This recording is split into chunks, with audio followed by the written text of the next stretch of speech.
2029 লোকসভা ভোটের আগে ফের কংগ্রেসকে শক্তিশালী করতে উদ্যোগী হয়েছেন দলের নেতা কর্মীরা।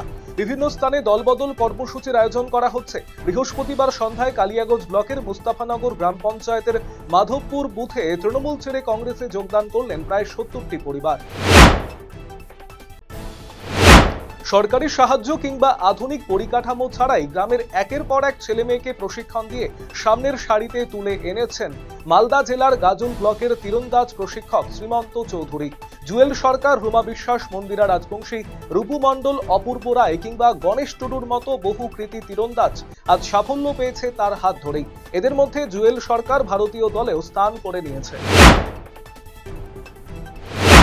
শিলিগুড়ির গঙ্গানগরের 5 নম্বর ওয়ার্ডে আবর্জনা ফেলাকে কেন্দ্র করে এক যুবকের ওপর রক্তাক্ত হামলার ঘটনা ঘটল।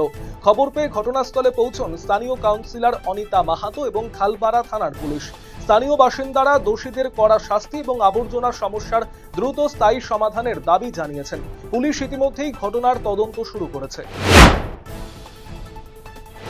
পর্যাপ্ত পশু চিকিৎসকের অভাব, দুর্বল পরিকাঠামো এবং পরিষেবার বিভিন্ন অসঙ্গতি ঘিরে উদ্বেগ প্রকাশ করে রায়গঞ্জ পশু হাসপাতাল কর্তৃপক্ষের কাছে স্মারকলিপি জমা দিল একটি সংগঠন।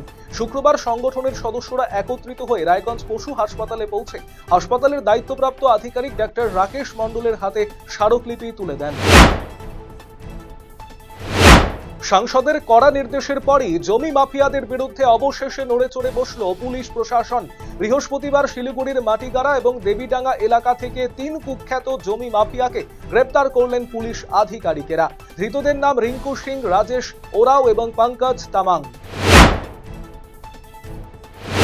হেমতাবাদের ত্রাস, তৃণমূল আশ্রিত দুষ্কৃতী সাবাইদুর মোহাম্মদ ওরফে পাঠানকে গ্রেপ্তার করল হেমতাবাদ থানার পুলিশ। ধৃত সাবাইদুর মোহাম্মদ হেমতাবাদের প্রাক্তন তৃণমূল বিধায়ক তথা রাজ্যের প্রাক্তন শিক্ষা প্রতিমন্ত্রী সত্যজিৎ বর্মনের ঘনিষ্ঠ বলেই জানা গিয়েছে। শুক্রবার ধৃতকে রায়গঞ্জ আদালতে পেশ করল হেমতাবাদ থানার পুলিশ।